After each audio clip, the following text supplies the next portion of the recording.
بتایا گیا کہ مغربی کنارے میں 7 اکتوبر کے بعد سے 3100 سے زیادہ فلسطینیوں کو گرفتار کیا گیا ہے۔ غزہ کے خان یونس میں ہفتے کو لوگوں کی لمبی لمبی لائنیں دیکھی گئیں جو فیول لینے کے لیے جمع ہوئے تھے۔ یونائیٹڈ نیشنز نے کہا ہے کہ وہ فلسطین ریڈ کریسنٹ سوسائٹی کے ساتھ مل کر رہا کیے گئے لوگوں کی مدد کر رہے ہیں۔ فلسطینی وزیر اعظم محمد شتی نے غزہ اور مغربی کنارے میں اسرائیلی جارحیت ختم کرنے کا مطالبہ کیا۔ انہوں نے پرتگال کے وزیر خارجہ اور سلوینیا کے وزیر خارجہ کے ساتھ رام اللہ میں ملاقات کرتے ہوئے کہا کہ ہم چاہتے ہیں کہ اسرائیلی جارحیت مستقل طور پر ختم ہو۔ وزیر اعظم نے کہا کہ مغربی کنارے میں یہودی آباد کاروں کے حملے بھی رکنے چاہیے۔ انہوں نے فلسطینی ریاست کو تسلیم کرنے کے لیے ایک عالمی محاذ بنانے پر زور دیا اور کہا کہ فلسطین کو یونائیٹڈ نیشنز کی مکمل رکنیت ملنی چاہیے اور دو ریاستی حل پر عمل ہونا چاہیے۔ رام اللہ میں فلسطینی وزیر اعظم نے برطانیہ کے وزیر خارجہ ڈیوڈ کیمرون سے بھی ملاقات کی اور ان سے کہا کہ وہ اسرائیل پر جنگ ختم کرنے کے لیے دباؤ ڈالیں۔ انہوں نے کہا کہ ہم ہمارے لوگوں کو زبردستی بے گھر کرنے کی مخالفت کرتے ہیں۔ برطانیہ کے وزیر خارجہ ڈیوڈ کیمرون نے کہا ہے کہ اسرائیل حماس جنگ میں ہلاکتیں بہت زیادہ ہیں۔ انہوں نے مغربی کنارے میں یہودی آباد کاروں کے حملوں کو بھی ناقابل قبول قرار دیا۔ کیمرون نے کہا کہ اسرائیل کو چاہیے کہ وہ اپنی لمبی مدت کی سیکیورٹی کے پہلوؤں کو نظر میں رکھتے ہوئے کارروائیاں کرے اور شہری ہلاکتوں کو ٹالے۔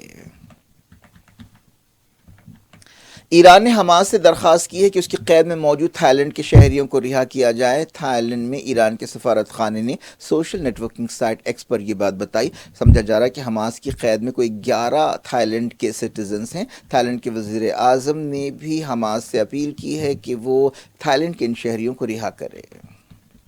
ریڈ کریسنٹ نے بتایا کہ جمعے کو تقریباً 200 امدادی ٹرکس رفح کراسنگ پار کر کے غزہ پہنچے۔ ان میں دواؤں اور میڈیکل سامان کے 4 ٹرکس، ہاسپٹل بیڈز کے 8 ٹرکس شامل ہیں۔ دوسرے ٹرکس میں کھانا، پانی اور دوسرا راحت سامان تھا۔ اسپین میں غزہ جنگ کے بارے میں ایک تبصرے پر تنازع کے درمیان اسرائیل کے سفیر کو طلب کیا گیا اور صفائی مانگی گئی۔ اسپین کی وزیر خارجہ نے کہا کہ انہوں نے اسرائیلی سفیر کو اسپینش لیڈر کے بارے میں جھوٹے اور ناقابل قبول دعووں کے بارے میں صفائی دینے کے لیے بلایا گیا۔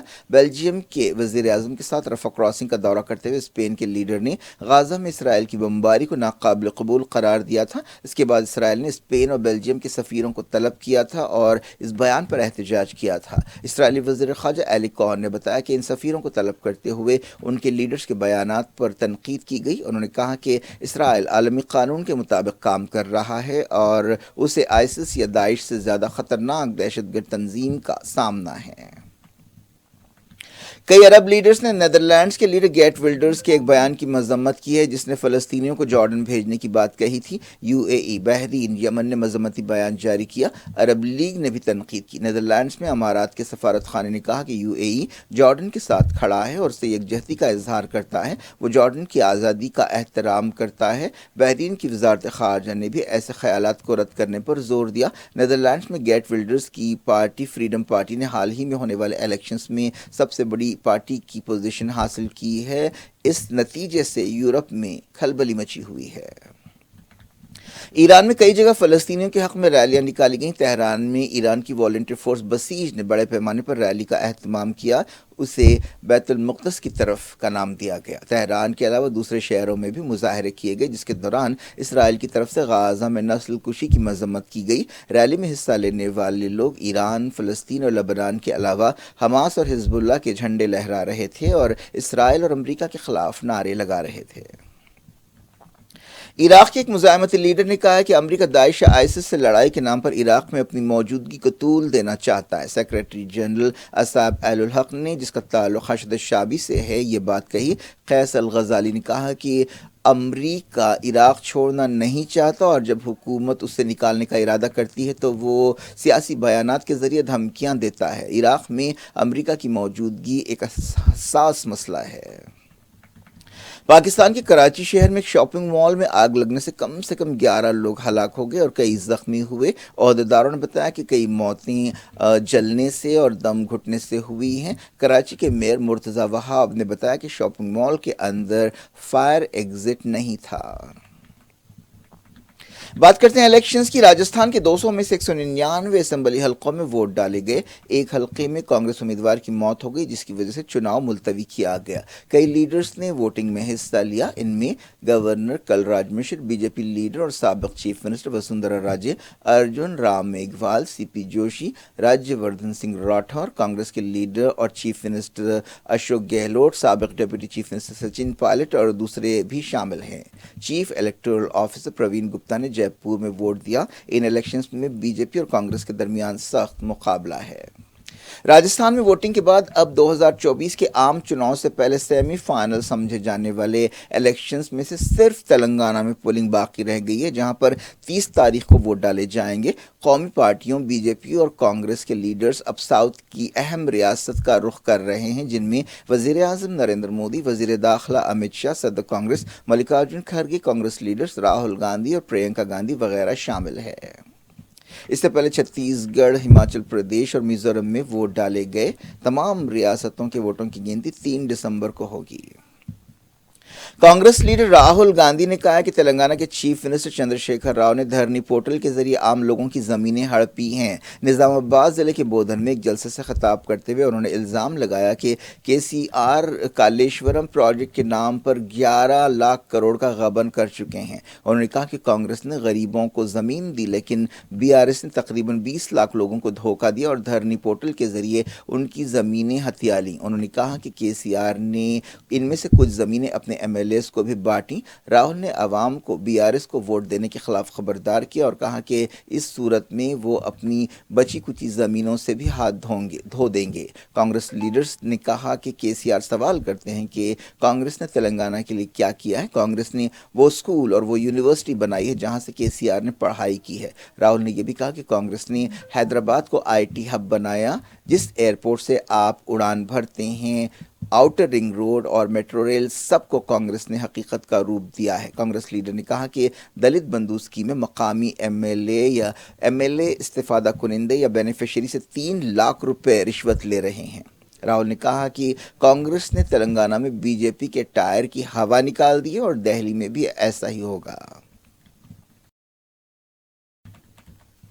الیکشن کمیشن نے تلنگانہ میں ریتو بندھو کی رقم تقسیم کرنے کی اجازت دے دی ہے، جس سے بی آر ایس کو فائدہ ہو سکتا ہے۔ عہدیداروں نے بتایا کہ اگلے 2 دنوں میں 65 لاکھ سے زیادہ کسانوں کے بینک کھاتوں میں 7,300 کروڑ روپے جمع کرائے جائیں گے۔ الیکشن کمیشن نے ربی کے موسم میں کسانوں کی مدد کے لیے یہ رقم ٹرانسفر کرنے کی اجازت دی۔ اس فیصلے کو ماہرین اسمبلی الیکشن سے جوڑ کر دیکھ رہے ہیں۔ کاماریڈی میں وزیر اعظم نریندر مودی نے الیکشن ریلی سے خطاب کیا۔ انہوں نے اپنے خطاب میں آرٹیکل 370 اور 3 طلاق جیسے مسائل کی بات کی۔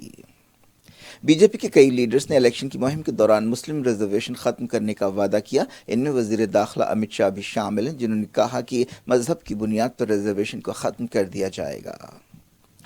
تلنگانہ کے وزیر آئی ٹی کے ٹی آر نے ایک جلسے سے خطاب کرتے ہوئے راہل گاندھی پر سخت تنقید کی اور سوال کیا کہ کیا راہل نے کبھی کوئی انٹرنس لکھا ہے۔ حیدرآباد کے رکن پارلیمنٹ اور صدر مجلس اسد الدین اویسی نے حیدرآباد کے راجندر نگر اور دوسرے علاقوں میں پارٹی امیدواروں کی تائید میں مہم چلائی۔ وزیر اعظم نریندر مودی نے تیجس ایئر کرافٹ میں سفر کیا اور کہا کہ اس تجربے سے وہ ملک کی دیسی صلاحیتوں پر اور بھروسہ کرنے لگے ہیں۔ ایکس پر لکھتے ہوئے وزیر اعظم نے یہ بات کہی۔ ہفتے کی صبح وہ بنگلور پہنچے اور ہندوستان ایروناٹکس لمیٹڈ کا دورہ کیا۔ اتراکھنڈ میں پھنسے ہوئے ورکرز کو بچانے کے لیے مینول ڈرلنگ اتوار کو شروع ہوگی۔ اتراکھنڈ کی اس سرنگ میں تکنیکی مسائل کی وجہ سے آپریشن روک دیا گیا۔ 41 مزدور اس سرنگ میں پھنسے ہوئے ہیں۔ چیف منسٹر پشکر سنگھ دھامی نے بتایا کہ امدادی سرگرمیوں کے لیے حیدرآباد سے ایک خصوصی مشین منگوائی جا رہی ہے۔ وزیر اعظم نریندر مودی کو مسلسل اپ ڈیٹ دیا جا رہا ہے۔ کیا کچھ ہو رہا ہے آپ کی دنیا میں؟ آخر میں ہیڈ لائنز دنیا بھر سے ایک بار پھر دیکھتے ہیں۔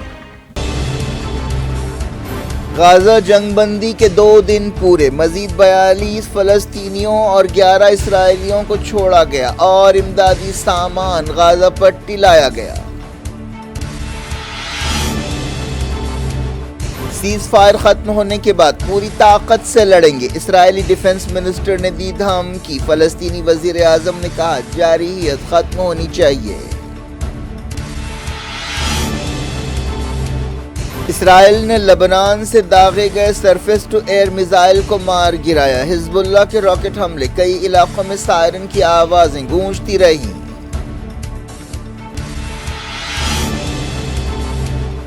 مغربی کنارے میں اسرائیلی فوج نے ڈاکٹر کو ہلاک کر دیا۔ برطانیہ کے وزیر خارجہ نے کہا شہری ہلاکتوں کو کم کیا جائے۔ اسرائیلی بمباری ناقابل قبول، اسپین کے وزیر اعظم کا بیان۔ تل ابیب نے کی تنقید، میڈرڈ میں سفیر کو طلب کیا گیا۔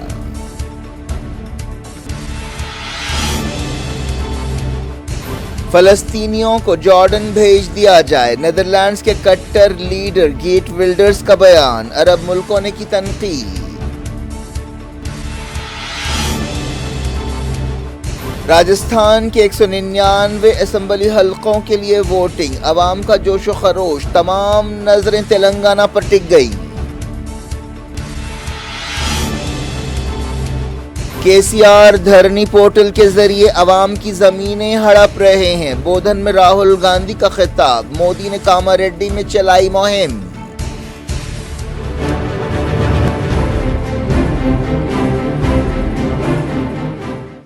یہ تھی آج کی خبریں۔ شیڈول افراست کو دیں اجازت اور اپنا بے حد خیال رکھیں۔ اللہ حافظ۔